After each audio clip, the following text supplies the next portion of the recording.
এইটো বহুত ডাঙৰ ঘটনা যে অসমৰ এগৰাকী অত্যন্ত মেধাৱী ছাত্ৰী ৰসায়ন বিভাগ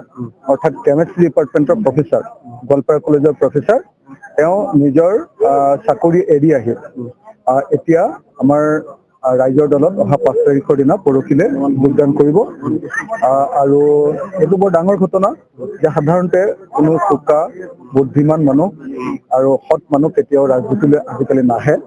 ৰাজনীতি 2 নম্বৰী মানুহবিলাকৰ আশ্ৰয়স্থল বুলি মানুহে ভাবে সেই সময়ত জ্ঞানশ্ৰীৰ নিচিনা এজনী ছোৱালী উদীয়মান মানে সঁচাকে একদম অগ্ৰণী উদীয়মান এগৰাকী যুৱতী এনেকৈ নিজৰ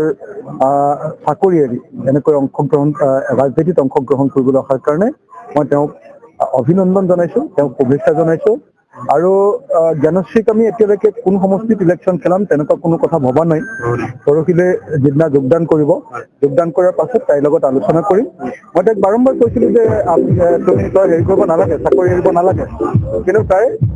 জেদ ধৰিছে চাকৰি এৰিবই বুলি তাই ভাবি চিন্তি